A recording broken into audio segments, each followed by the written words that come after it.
Hello and welcome to VGC's review roundtable of Elden Ring Shadow of the Erdtree. I've brought together 3 other reviewers to give our thoughts on the massive expansion, but do not worry, we are going to be very sensitive about spoilers, and we won't tell you that it actually ends with the hunter from Bloodborne coming back and stabbing you right through the back. That was a joke, by the way, but whatever. Or was it? Or was it? Today I am You won't joined know, you by... have to play it. Exactly, and if you've got a spare 1,000 hours, you can see that. Today I'm joined by Hamish Black from Writing on Games, Jade King from The Gamer, and David Carcassoli from PlayStation Universe. You know how we start these off. Hamish, give us your one paragraph. That's 4 sentences, by the way, before you take the piss and give me a big long paragraph. Your one paragraph thoughts on Elden Ring Shadow of the Erdtree. How to talk about this thing? I like as we were talking about at the beginning, I'm very like my previews erring on the side of like I'm focusing on the first couple of areas because there is so much to this thing. I was at the preview, didn't experience 2 areas, thought they were massive already, not prepared for how gargantuan this thing actually is. It's nuts. Yeah. Yes, it very much is. There was multiple moments, and we'll get into it. But I was like, you think you would learn after playing Elden Ring? You're like, okay, there's a map fragment, and there's another map fragment. And you're like, oh god, here we go again. Jade, one paragraph thoughts on Shadow of the Erdtree. It's massive, isn't it? Like, I think judging from like past expansions that From Software have done from like Dark Souls and Bloodborne, I thought I had a relatively good idea about what to expect from this, but no, it's so much bigger and there's so many more layers to this than you'd expect. Like, some people have like compared this loftily to like Elden Ring 1.5, and I honestly don't think that's massively far off what you're getting here. Yep. David, your one paragraph thoughts on the game? If this was any other developer, if this was not From Software, everything that's in Shadow of the Erdtree would be a whole other game for anyone else. Like, that is just how absolutely massive this thing is. Yeah, it's just huge and way more than I thought it would ever be, which is crazy to think that it would be that much more. But yeah, it's big is my thoughts. Yeah. Let's establish now where we're all at. I am at the final boss. I have been smashing my head up against the final boss for quite some time now. I have turned around and I'm going to explore the rest of the game. Hamish, where are you at?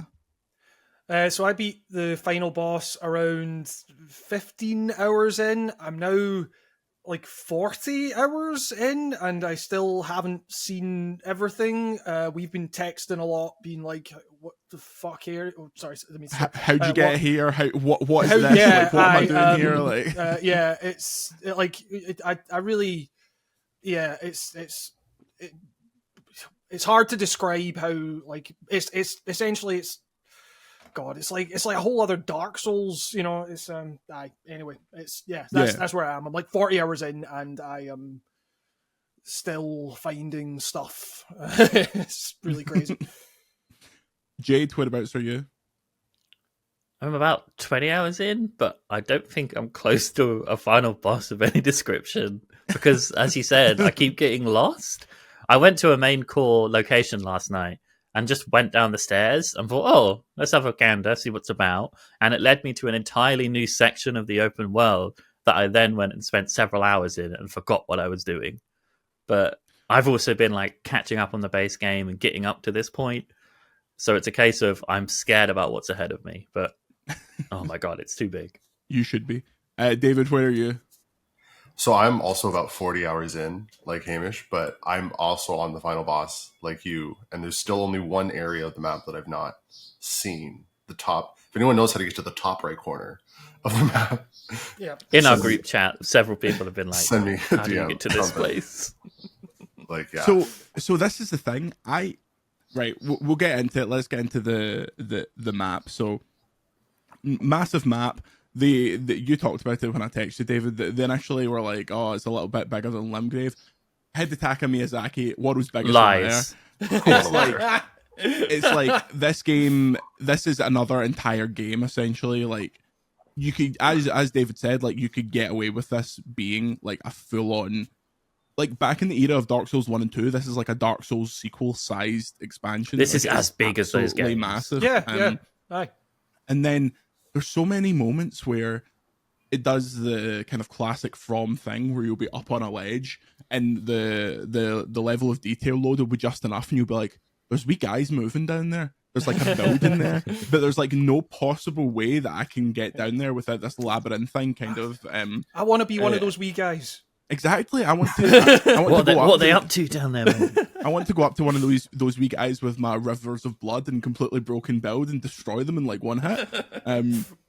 But yeah, it's kind of I've got mixed feelings about it, because there is one area that, without asking someone who'd already found it, who also asked someone, I would have never got like to this entire area. There's essentially kind of a puzzle where you need to do a gesture at a certain thing and it opens an entire section of a map. It's not like it just gives you a weapon or something like that. It is an entire like not mission, well, side mission critical area.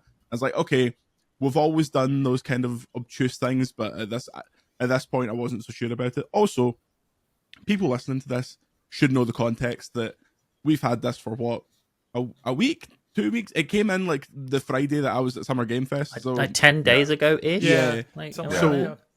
much like reviewing base Elden Ring, reviewing Elden Ring and then playing Elden Ring are two completely different things. Like when you're reviewing this game, it is critical that you work things out as quickly as possible. You don't have the luxury of just kind of like frittering about. Hence why I got to the final boss and I was like, okay, perfect. I know that this is the end, so I can just turn around and go and do whatever I want at this point. But yeah, I thought some of the ways that you get to some of the areas are a little bit obtuse, but also it's like it's so them. Like there's an entire section in the game that we spent days trying to find, and it's like one tiny ladder that's like hidden on a rampart, and then you go down and down and down and down, and you're like, okay, this is how I get down to this entire bit.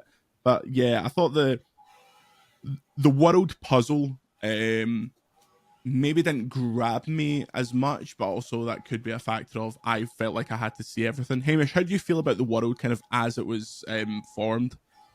Yeah, I mean, similarly to you, like I spent a lot of my 40 hours has been hugging the left wall, so to speak, like just circling the perimeter of these areas, trying to find like the ladder or the kind of, you know, the cave or whatever it is to like get down or up to these like things that are so far away, but you can tell that they are explorable areas. The map is functionally useless in that regard because it doesn't, you know, account for topography. But like it's that like the map serves as like a challenge more than anything else, where it's like that there's that map marker there. I've been looking at that map marker and that kind of blank area of map for so long, and I need to find a way to get there. It's I think what's really interesting is that, like, similar to the base game, like when you start off with that like little square of Limgrave, and then you venture out, and then the square gets bigger, and then it keeps getting bigger and bigger and bigger and bigger until you've like Limgrave is like a tiny fraction of that larger map. The same thing happens here. It's the same. Like I don't know that it's definitely not like as big as Elden Ring because what could be, but there is that same sense of like how massive did they make? Like I thought I had like a you know, the map expanded to such a huge level, and then it just kept going somehow. Like I stumbled across like I found that one ledge that led me down to another area, but it was a completely different area as it turned out. Took me in a completely different direction, and suddenly there was another like quadrant of map essentially. So yeah, it's like the environment. I found myself, like you say, reviewing this is a weird thing where you kind of feel like you have to see a good portion of the content. A while in, I realized like part of the process of reviewing this is acknowledging that I'm not going to see all of this because it's just too big and too, like, you know, the community will have to solve this environment to a certain extent. I think that's Video, like, what are you doing? Where are you? Why exactly. Why have you not been Everyone provided is to waiting us? for Vatty. Yeah, we're waiting for the Australian time to kick in, you know. But is he Australian? I can't remember. Anyway, But yeah, so I kind of I get what you mean about the environment kind of seeming like very like hard to grapple with, but I kind of found that to be like part of the charm, I guess. So Yeah, like I don't want to knock it for that, because it's not a Sure. knock. It's a combination of me being greedy and wanting to like go and do everything really quickly, and not having like the luxury of time to like really kind of look around. But also I find what you just mentioned there, when you put a map marker down, and like obviously it appears as a big blue like thing in the world, it's so funny to put those down and then like spin your camera around and look down and see it across the world and be like, that's like past the fog. Like that looks like it's out of bounds. Like that just looks like it's set dressing. Like it's absolutely ridiculous. David, how did you grapple with the world? Did you find a lot of it naturally, or was it asking pals that are also playing it? It was a mix of things. It was like, there was one point, actually, speaking of map markers, where I put a map marker somewhere for a section of the map I didn't have yet. And then I put it down, and then I looked at it in the open world, and it looked like it was inside the side of a mountain. I was like, this can't make sense. You know, it absolutely can't. And then I did find exactly where that marker was leading eventually. Right. But yeah, the map was kind of both useless, like you said, Hamish, and also kind of useful once you started to just get your head wrapped around the pattern of, there's probably a way I need to go that's underground to get to where, and it's going to be this back way route of like, you know, coming at it from a totally different angle. It was really tough to try to find as much as I did, and still, there's a whole corner of the map that I've not seen yet, and I know it's a giant looking area, right? yeah, Yeah, so it was a bit of a mix of like just naturally finding things, but I also did have to ask a friend who I know is also reviewing it.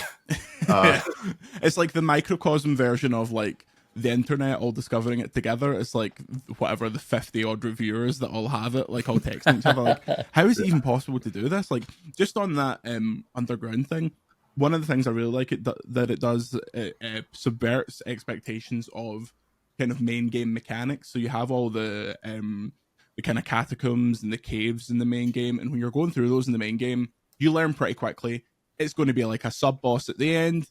It's a tiny bit of loot, and then you just go back to the start. But there was a point in this where super long catacomb got to the end of it, and then you get into the boss arena, and it's like, this isn't a enclosed area. There is a whole thing behind this. You finish that fight, and then you open it up into this whole part of the map. I was like, awesome.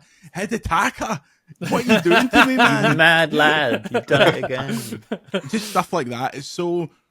It's so good at being like self-referential, and like there's another part specifically that I'll speak in generalized terms, but there's a part that reminds you of the start of normal Elden Ring. Like you go out into this area, it's kind of got the same color palette, and something happens immediately that is like the start of normal Elden Ring, but it's doubled up, and it's like, oh, I know this isn't how game development's made, but it feels like he's just been sitting on reset era for like a year after the game came out, being like, okay, everything that people were annoyed with, every meme, every like everything that, you know, starter Elden Ring players look for this, it's all kind of referenced and like celebrated in a way that you don't usually get in DLC for the original game. It feels like something that comes like a decade later. Jade, on the map, did you find yourself seeking out the map markers, or were you more going for a kind of blind run? Because obviously you can see on the darkened version of the map, you can see like a tiny icon where the marker will be. Although there's one of them that you can't actually see on that as well, which I thought was like a hilarious kind of subversion. But yeah, how did you find the exploration aspect? So during the preview, I got told off for not getting a map marker because I tend to get lost in these games.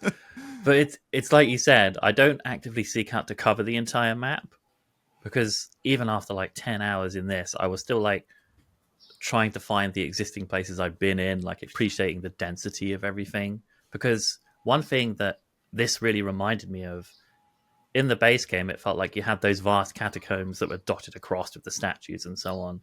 But in this, it feels almost more densely packed, so it's equally vast, but it's just like Bloodborne or bloody Dark Souls in the fact that everything is so tightly packed. But yeah, I don't think I actively sought to go over the entire map because, as you said, I think even once you finish this, you're going to hit the final boss and realize, oh, I haven't been to this major area. I don't even know where that map marker is.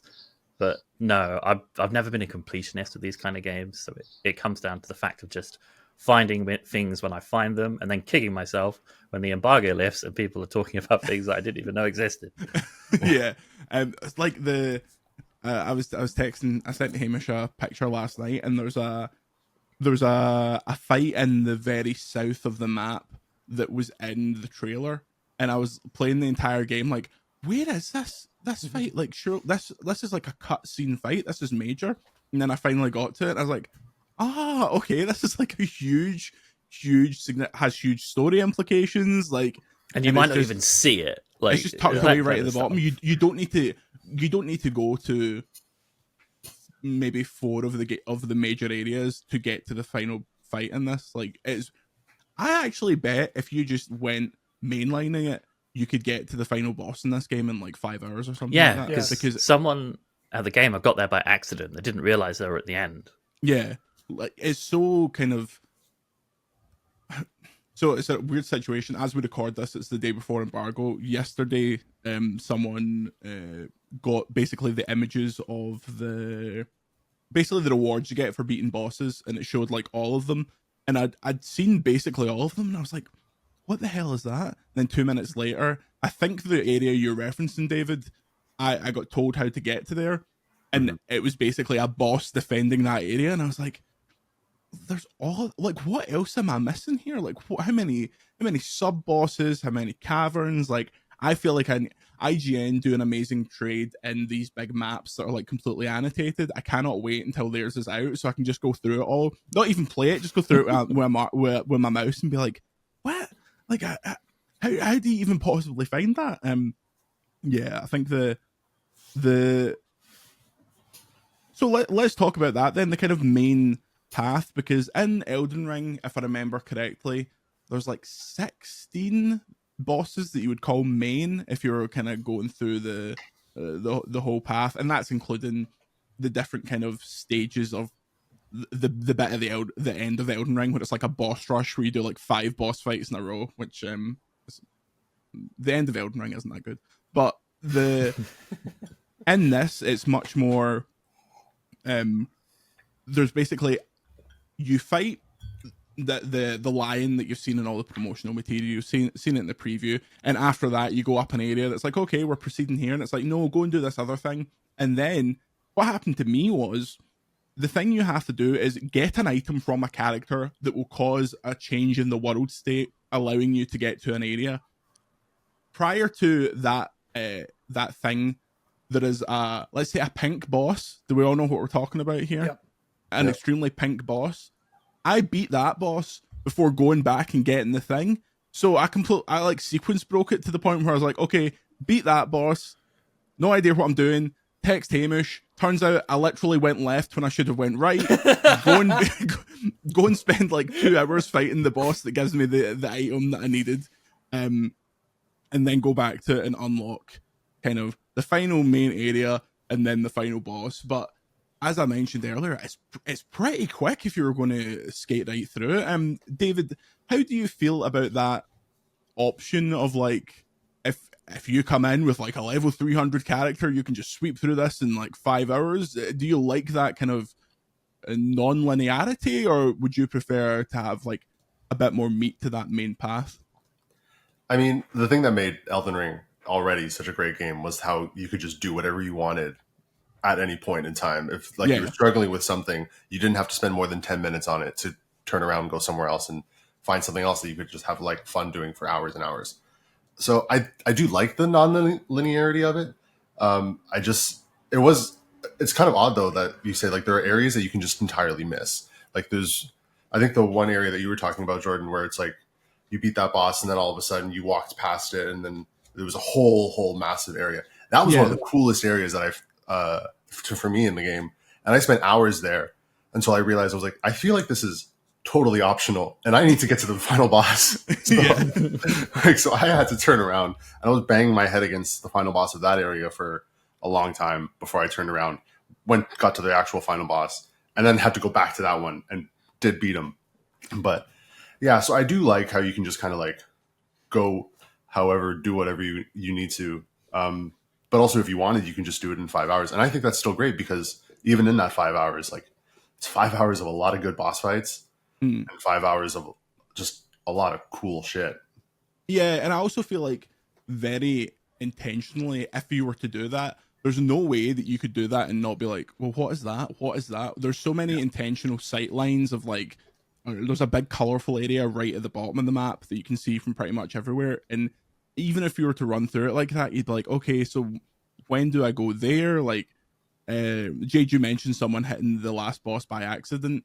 I think that's interesting as well, because I think story-wise, like, stories in FromSoft games are kind of what you make of them, but there was very much there's a point before that that final boss fight. Hamish, you'll know what I'm talking about, where something happens that basically irrevocably changes the state of kind of some of the characters in the world. And when that happened, I was like, oh, are we like, is this like happening here? Like I was also quite surprised that I was so close to the end. Jade, where are you, without giving specifics about bosses? They call them, it's like Legend Feld is the splash screen for when you beat like a main story boss. Whereabouts are you there? I am just after the colourful boy that you mentioned previously. Okay, so you're just after that, but okay, so you're like trucking along then. Where you're at, where would you expect to be in the kind of percentage wise? Like Divorce 50 the fact maybe? that Like well, I'm exactly. halfway. Divorce the fact that you know that we're all saying that the last boss sneaks up. Like that is much further than I expected it to be. So like, obviously the length of these games are what you make of it. To you, that might be 25% in the game because you're going to go and do absolutely everything else at this point. But Jade, the main story path, like, first of all, how did you feel about it? And second of all, does it even matter when a main story path for each person is going to be completely different? Oh gosh, I don't know, because when you start Shadow of the Erdtree, it feels a bit more deliberate in its narrative than you'd expect it to be for a From Software game. Flood you with characters, flood you with people coming up to you and going, go and do this, go and do that. Like, because it feels like, especially because the effort you need to get into this DLC is quite tantamount anyway. It's like, okay, here's what Mikkel is up to. There's these crosses, and each new area you get to, that creepy dude just talks to you again. Oh, we've moved on. Track these down. And that's sort of like your narrative incentive for exploration and stuff. And again, it is a From Software game, so it's still a case of reading item descriptions and passing stuff for the environment as opposed to being fed exposition. But I don't know, I feel like it was more, not linear, but it was certainly feeding you more narrative stuff than the base game did. Because I got to the end of Elden Ring originally and didn't know like the majority of like whose ending was what, which one should I go for, how is that important. You need to read into that stuff, but again, you can finish it quickly, or if you're like me, you're going to take your time seeing absolutely everything. And I think that's what people will take from this, because you can speedrun Elden Ring in a few hours, but you can speedrun any game in a few hours, but people are still going to spend 30 plus hours in this expansion alone just seeing everything and going at it at their own pace, I guess. Yeah, on that kind of the kind of deluge of NPCs, I was intent on talking to all of them, seeing how their quests kind of went, and I felt like at some point I missed a step, and then the next time I saw them, you always bloody do. I didn't understand, like, why are you like not speaking to me? Why are you up here next to the site of grace in this random little room? And then things happen, and it obviously, I hate hand waving this away of being like, okay, don't worry, when someone smarter than you comes along and gives you a guide, you'll be able to follow it step by step. But I thought they really nailed it at the start in terms of, as you say, new area, these people are here, speak to them, you get these new Mikkel's crosses to go and investigate, that'll give you a new story. But I feel like they lost the thread a little bit. Hamish, did you manage to follow the quest line, or were you like me? When that thing eventually happens, you're like, oh, I've missed something here. I didn't say hello to somebody, and now I've not got the sword that I wanted. Well, it was yeah. I mean, it was like I mean, we were texting about it. Like, there's something that happens later on where I was like, is there? I seem to remember like a dialogue choice I made like fairly early on, and I was thinking like, did I completely mess this up? Like, did I make a mistake here? Because there's something that happens where I was like, and something that I was like, right, is the last boss this hard because I messed this up? Because it's a very, very intense fight. I won't go into details about it, but like, it's to me, it was like one of the most intense across the entirety of Elden Ring, and therefore the entirety of the Soulsborne, franchise or whatever you want to call it. And I was thinking, like, I feel like something's up here. Like, yeah, I very much like. I feel like I kind of accidentally ended up kind of mainlining the first chunk of the DLC, and then like you say, like this, like we're saying, this thing happened, and I was like, I don't really know what's going on. And by the end of it, I think the kind of plainness with which your quest is delivered, like relative plainness with which your quest is delivered at the start of the DLC, left me feeling a little bit wanting after the final boss. And like I don't necessarily feel like it felt like it ended in a very expected way for I'm not going into details, but like it you know what you're getting into with a Souls type game, it's but I was going to say, like, for me, like, the story is really just the environment, and the fact that, like, all these environments are, like, so many areas are optional that, like, I feel like it's rendered with such a confidence by the team where they're just like, we know you'll be back here. Like, it's, you're going to, like, you can mainline this and you can follow a quest and all that stuff, but, like, there's all this stuff here. We know that we've done a good job here in rendering these areas. You'll be back here. This will gnaw at you, and gnaw indeed it did. So yeah, I mean, I it's don't also know. it's also a case of like the amount of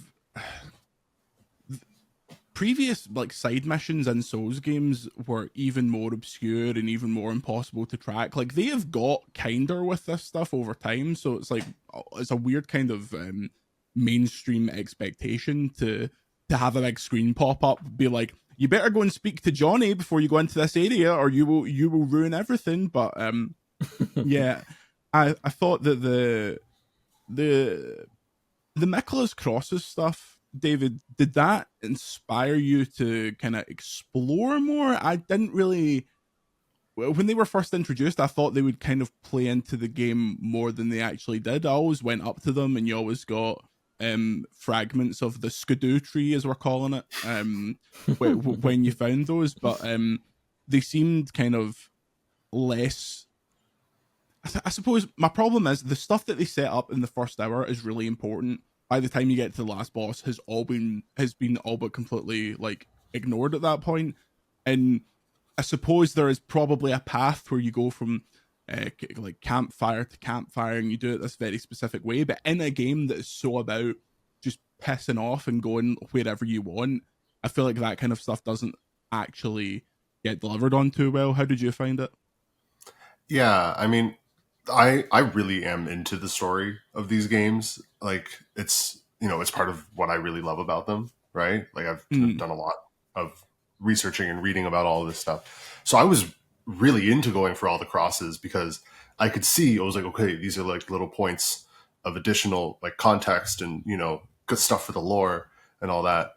But I was a little disappointed with how it was kind of just this cryptic message. You get at each one, and you get the skidoo tree fragment, and that's it, kind of thing. I was kind of like, I was hoping for maybe a little more than something just that, because it kind of just felt, yeah, I don't know. It kind of felt like it always almost came with a site of grace next to it. Yeah. Right. And I'm like, couldn't this have just been new sites of grace, and maybe like there's something new with them as well? Right. Like, yeah, I don't know. I was kind of maybe hoping for a little more. I totally agree on that point. Like, I don't understand why those crosses weren't just sites of grace, especially because in this DLC there is the new mechanic of Revered Spirit Ash and the Scudutree fragments, where you get buffs that are exclusive to the Realm of Shadows. So it would make sense maybe to be like, okay, well, you're not at sites of grace. You can't do this at a site of grace in the main game. You can only do this at Mickle Crosses in the expansion. But yeah, I also felt like it was a bit of a signpost. It was one signpost more than when you find a new site of grace and it has like the huge sparkles around it, like, you know, the PS3 startup screen where it was like all Yeah. yeah. like it has that around the new sites of grace. But I agree. Also, you go to the first one, there's a lot of people to talk to. Go to the second one, there's people to talk to. Third one, there's people to talk to. And then eventually it's like, I've not seen a They cross become in a more oddly little placed as while. well. Yeah, like what's going on here? They still do the fun thing of like, you go into random area and someone will go, "Oh, please don't come over here," and you're like, who said that? Like, I'm looking for this tiny green and orange character and this incredibly I've green turned and orange into a and tree. Yeah.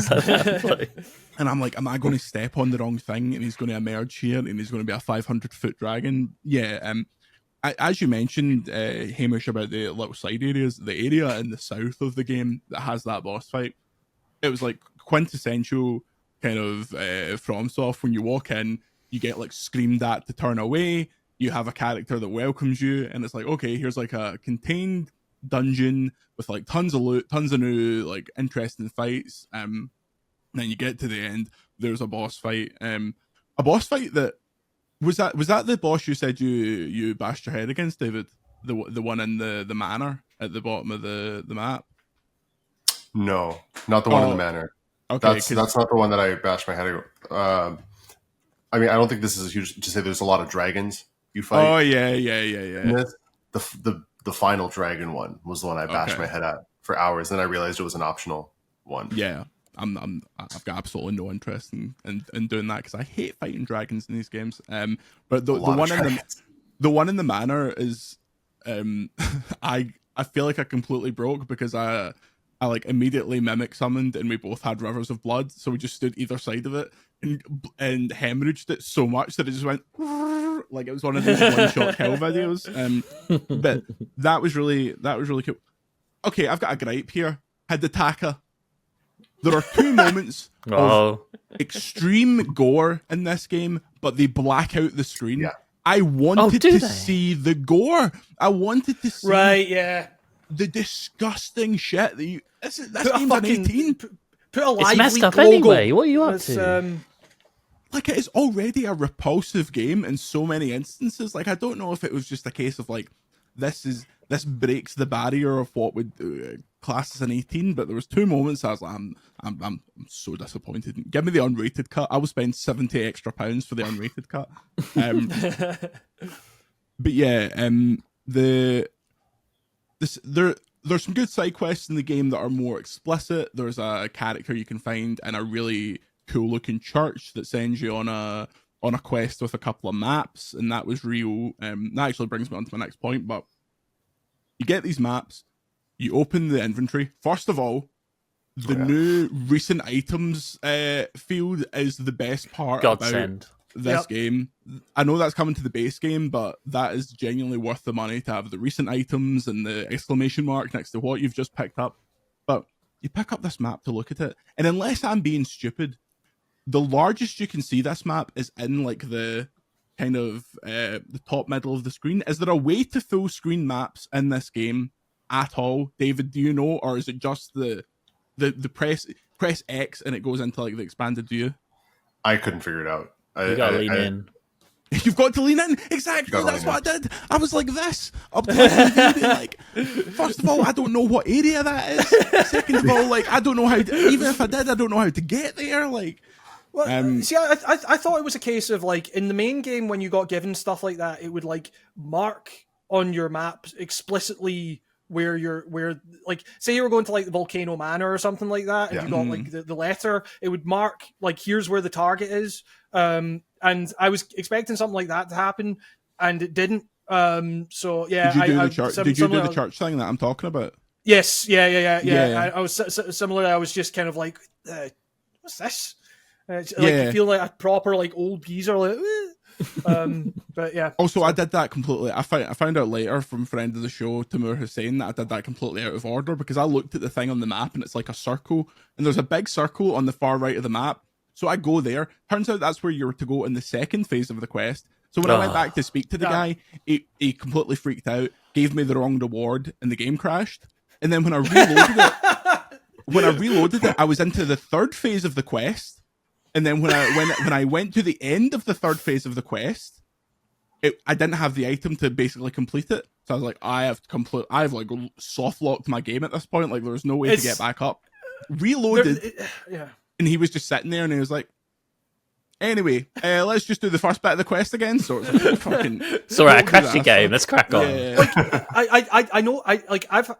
It's not quite the same thing, but like, I noticed there were a few areas where there were quite a lot of like visual bugs and stuff like that, where I was like maybe kind of like clipping through the floor in certain areas. And in the very south, there was like an entire area where I could like reliably get through the floor over and over again. Yeah, I was like, I know. Yeah, that's exactly. Yeah. It's like it's basically the boundary of the map, and I was like, should I be able to get up here? Like it wasn't that hard to jump. Like you don't get torrent in that area, so it's like jumpable by a human. So it's like it looks like there should be more to climb up, but instead I'm like sinking into this thing, and I'm like, is this like a quicksand puzzle or something like that? Yeah. By the way, what platform? I'm on PC, Hamish. PC, yeah. David, the PlayStation. PS5. Yeah. PS5. Oh, okay, so good mixer. None of that Xbox, right? Am I right, lads? Nah, I'm not giving my console license key. Yeah. I didn't find it, apart from when I broke the game with my sequence bug. I can't really hold that against them. That's like a 1 in a billion chance. But yeah, there was like that weirdness that is look, it's a big ass game. There's going to be stuff like that. I don't hold that against it or anything like that too terribly, because it ran. I mean, I have like a 4090, so it bloody better run good. But it ran really well. The color palette is proper like early PS3 God Rays shit at some points. It just blasts you with the sun and all the shadows, and it's like, oh, okay, like you're very clearly getting to work with colors that you didn't fit into the main game, and like kind of aesthetics that you didn't fit into the main game. So I thought that was all pretty beautiful. Jade, how is it on PS5? About the same as the base game, performance wise? Yeah, for the most part, I think. I've always played this in performance mode, but I don't know, it's a drastic jump between like performance or responsiveness in the expansion. Like it loads quickly. Everything, there's a fair amount of texture pop in the Erdtree. I think it's because there's just more foliage and other effects for it to work. I had a lot of grass. See, when I would like go to a new area, like I had the split second of like all the grass appearing. Yeah, that happens constantly. Yeah, but, there's also, I noticed this similar to Bloodborne.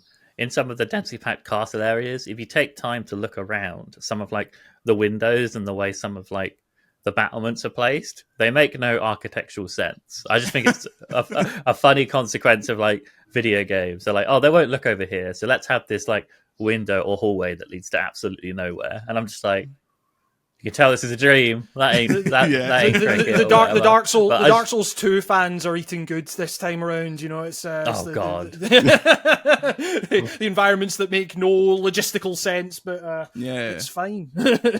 Speaking of making no logistical sense, why is there so much platforming in this expansion? I feel like every 10 minutes I was having to line up some ridiculous jump. Like, there's a specific part in, like, let's say a flooded area, but it's like explicitly a platforming puzzle. I'm like, what are we doing here? Like this is Hidetaka getting too big for his boots, in my opinion. It's like, okay, we've already made best action game ever. We've already made like 5 of the best action games ever made.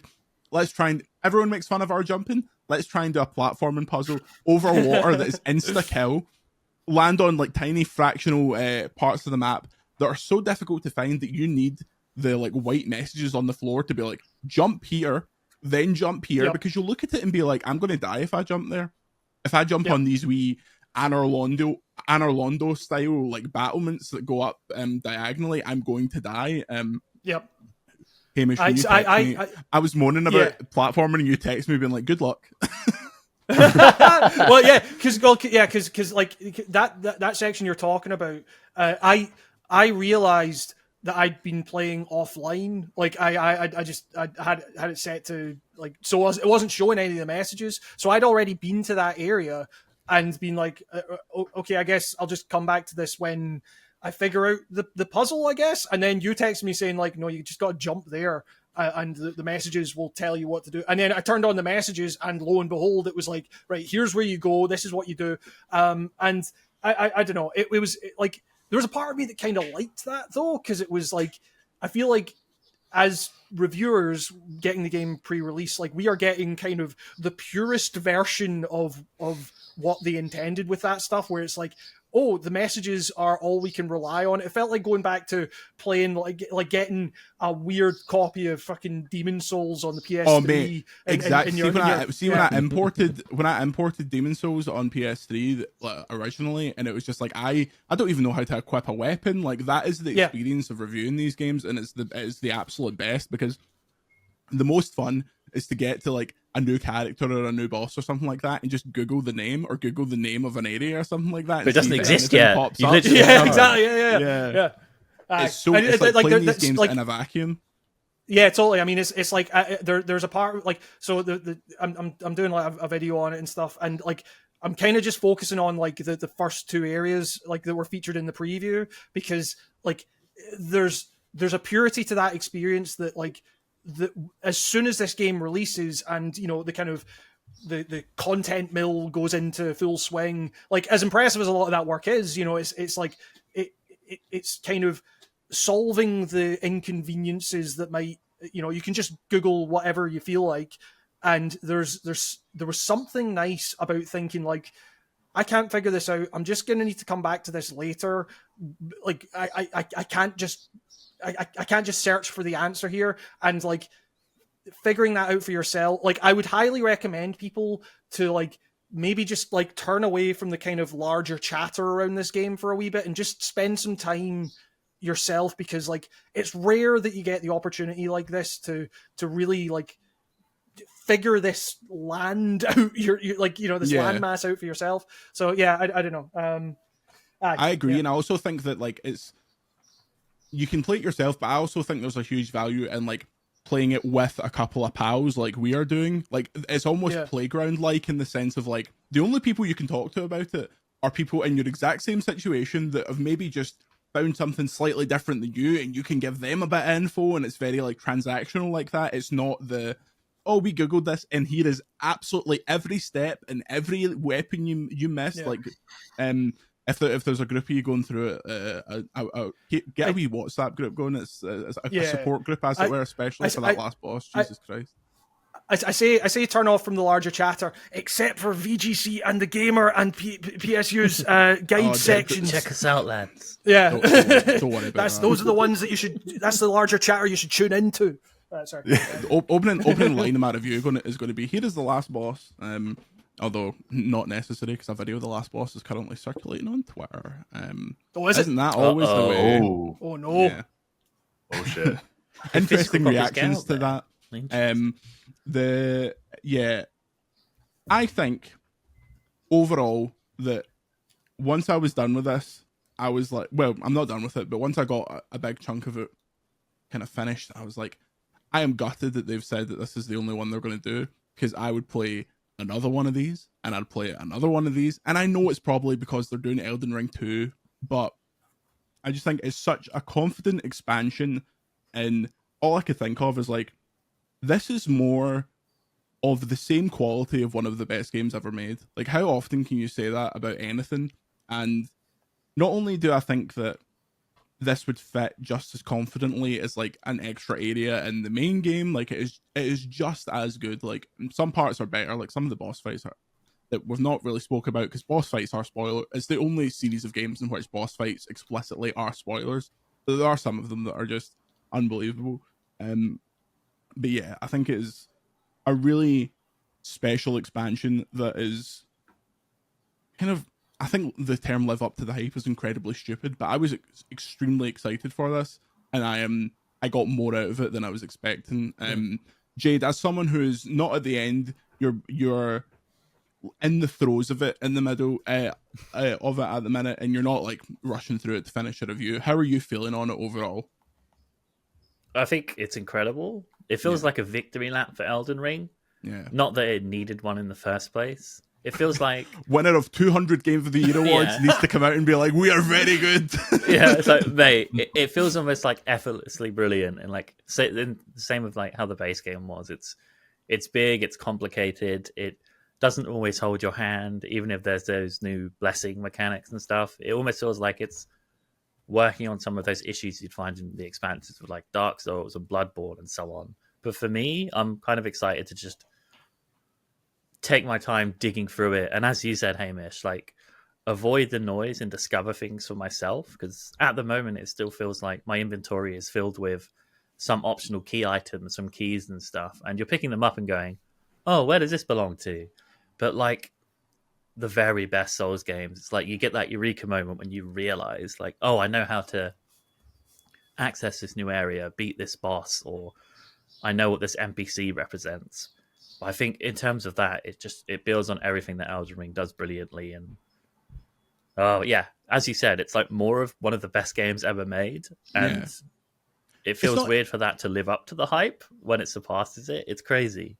Yeah, as you say, the idea of like calling it an expansion feels weird because it is the content of a full game, and probably if you were to do a completionist run of this, is maybe like the second longest Souls game ever, like behind easily Elden 50 Ring. hours. Like it is a ludicrously big thing. Like the fact that they're charging like 30 quid for this, 40 quid for this, 30 quid or something. Yeah, it's mad because it is a sequel to Elden Ring essentially, prior to the inevitable Elden Ring 2.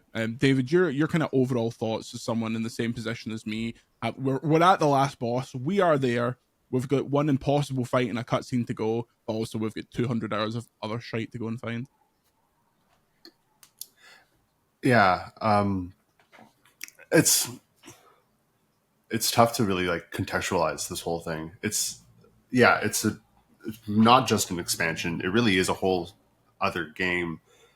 But then also, I feel like, I don't know, a part of me just feels like this is so much more than I thought I wanted. Right? Like in some cases I'm kind of, maybe because it's the review thing, I'm trying to get everything done, try to see everything, right? I'm always kind of like, shit, like that's got to be another 5 hours of my time if I go down these stairs, or if I like, keep going, if I turn left here instead of turning right. Like there have been so many times where I've been exploring an area and I'm just like, okay, I have to remember to come back here because I don't know if I have the time for this right now, because it just feels like it's going to be this whole other thing. I mean, it's all amazing to explore and also fun, but yeah, it was so much more than I thought I even wanted in the first place. Which is, I mean, maybe I'm just complaining about too much of a good thing, and that's just I'm not sure many Elden Ring fans will be angry when you're like, there's so much of this amazing game, I can't believe it. Hamish, as someone that played it in preview, and obviously we have an expectation of what the words Elden Ring expansion kind of conjures to mind. Were your expectations met, exceeded? Like, where are you at with it overall?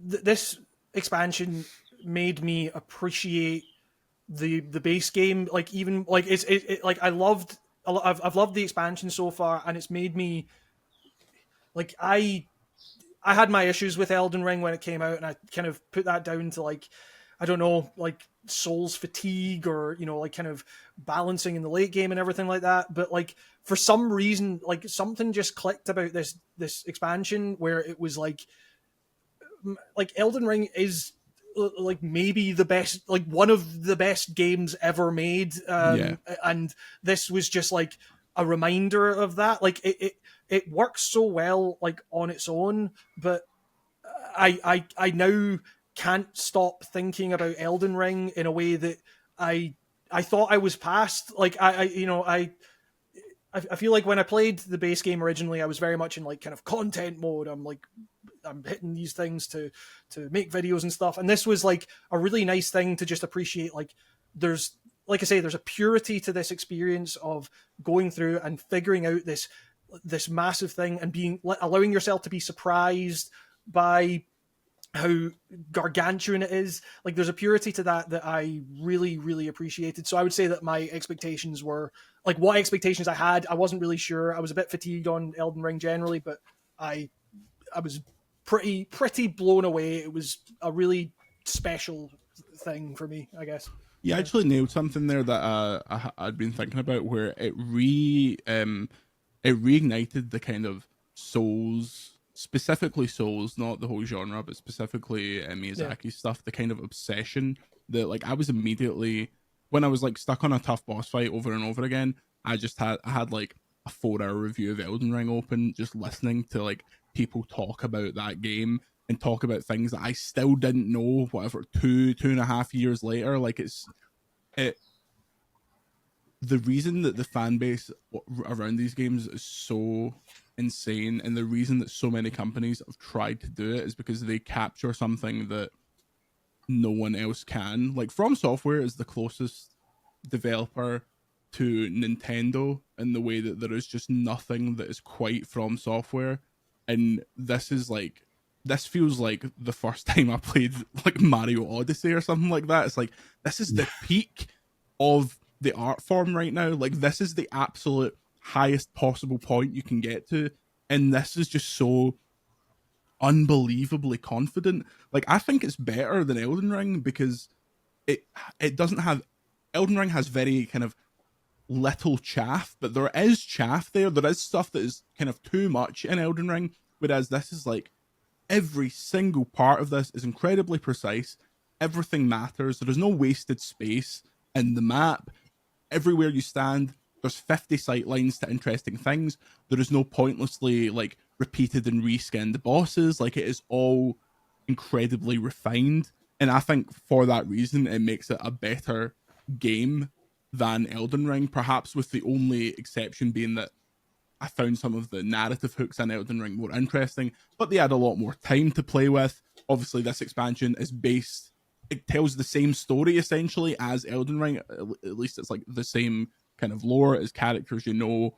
But yeah, I think it's an absolutely ridiculous achievement for an expansion. I don't know why we're calling it expansion, for a sequel to Elden Ring, as Shadow of the Erdtree is. Jade, how are you feeling on it? As in it being a sequel to Elden Ring? In terms of like, where in the... Okay, here's the question. Where in the... If you treat this as its own game, where in the FromSoft ranking does it go for you? Oh my goodness, that's a hard question.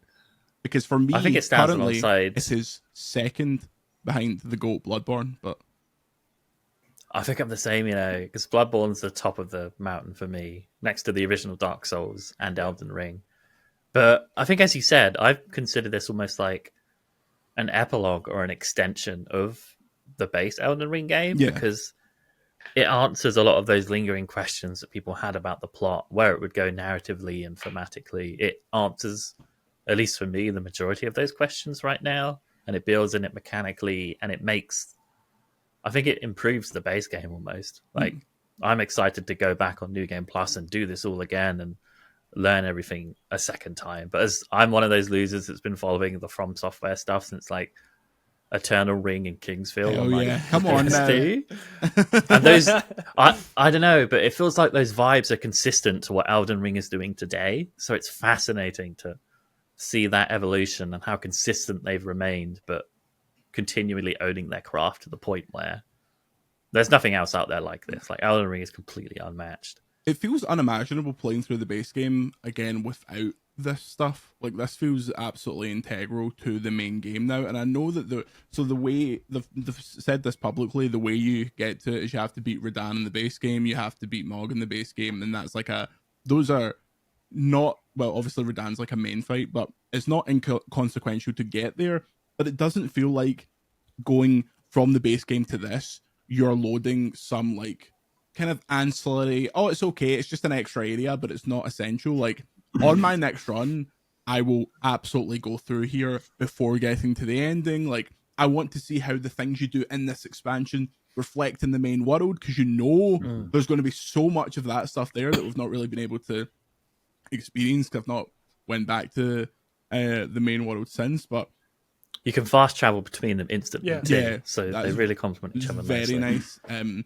I don't know if, like, I'll have to double check this, but it seems to imply that the world is like in the bottom left of the map. That might just be map quirkiness, but also in these games it feels like everything's got a bit of intentionality between it to it. But yeah, it's unbelievable. Like, for the last kind of half an hour while we've been talking about this, an hour now, I've just been like, let's just get this finished so I can go and play it. Let me shut this It's down been so the I can only open thing my occupying laptop. my mind for the past 2 weeks. I've just been waiting to talk about Armored Core, a real fucking Hell FromSoft yeah! video game. Let's talk See about that? that. No, I can't believe the last boss is a mech from Armored Core. That was a real twist. But Miyazaki, you've done it again.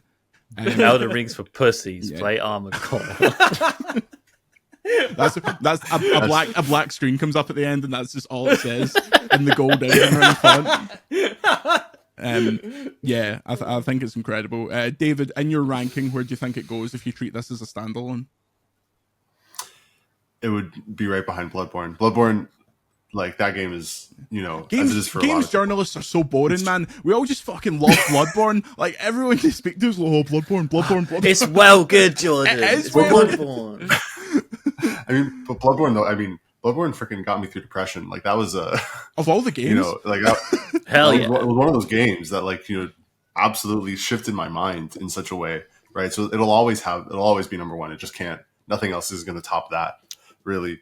But yeah, this would have to be right behind it. But I'm not sure if I would put it above the base game or just tie it with the base game. Yeah, I feel like it would be second place is Elden Ring and Elden Ring Shadow of the Erdtree. yeah. I think I'm maybe so high on it now because I know there's still stuff I haven't seen, whereas I've seen every inch of Elden Ring. I've watched hour-long videos of people ripping the models out the game and like taking the armor off and like looking at all that stuff. So that feels like completely ripped apart from the seams. Whereas there's still those moments of wonder to come in this. I'm a wee bit sad because I know like at some point my map will be completely full. Every site of grace will be seen. Every boss will be done, and it'll be like, man, I need to wait until Now Elden what? Ring 2 or for the Play next something one. else. Yeah, what's the point? Like, what? Is there a Horizon expansion coming out soon? Because it really feels like we're due one of them after a game that's good. You know when Elden Ring 2 is coming out because I'll announce when Horizon 3 is coming out. Exactly. Yeah, There exactly. you Yeah. Miyazaki's They'll be just thinking waiting. they'll be like, the DLC's out now. We can actually, like hog the spotlight, and then they'll be like, "Fuck Elden Ring 2 right now, man." Shadow To be drop. fair, that Lego game is literally out in like a couple of months, is it not? Anyway, poor Horizon. That's Elden Ring 2's release date then.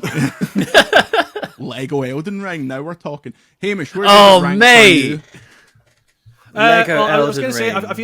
I feel like whatever your favorite Souls game is the one that you played when you happened to be like, on the verge of.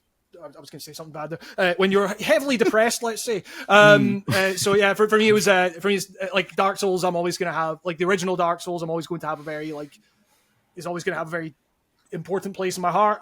But I like honestly like I it's hard to tell whether it's like recency bias or something like that. But the DLC or the DLC this sequel to Elden Ring is honestly like I would say it's kind of second equal to like to Bloodborne or something like that right now. It's like the original like if I'm comparing it, like the original Dark Souls is obviously clunky and all that stuff, but You only like that game because it gave you a career. True, exactly. It made me a Souls guy, which is the worst thing that can possibly happen to a YouTuber. But yeah, so this expansion I am very, very fond of, and I'm very keen to explore more. Yeah, me too. Well, that's it. I'm sure while you've been listening to this, you've just been itching to go and play Elden Ring Shadow of the Erdtree, as have all of we. I'm really annoyed that I have to actually go and finish this review and edit this video because I just want to go and play more of this game. You can check out reviews from myself and David. I'm on VGC. He's at PlayStation Universe. Jade, are you going to do any work around this game, or are you just having fun? Are you just... I'm in the process. James Troughton is on the review for us. I won't spoil our review score, but I will say it echoes a lot of the stuff we say here. It's very, very positive. But yes, I'll be doing a bunch of stuff on this over at The Gamer, so stay tuned for that, basically. Nice. And Hamish, what are your plans? Just mess about, put up a 2-hour video of all the bosses back to back? Exactly. Yeah. That's what I'm hitting embargo with. Full spoiler game. I've got a video review coming that will hopefully hit embargo. Maybe not. I'll see.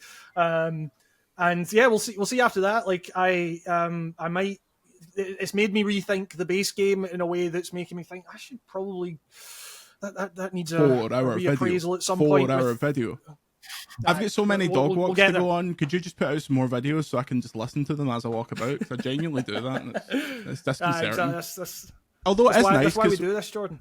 When you talk absolute pish, it is nice to just be able to text you and be like, "You're wrong about this, by the way." It's nice though. I'm wrong. Elden Ring is a game so good, Hamish, that we agree entirely on it. How does that make you feel? Yeah, it's one of the only things that we agree on in the entire fucking world. So it must be doing something right. Bringing people together, just like VGC. Thank you for watching this review roundtable for Elden Ring Shadow of the Erdtree. You can catch the normal VGC, the video game podcast, on Fridays. Until then, subscribe to VGC. Check us out on X, formerly known as Twitter, VGC_news. And until then, say goodbye, David. Goodbye, David. Say goodbye, Jade. Goodbye. Say goodbye, Hamish. Goodbye, Hamish. And we'll see you next time.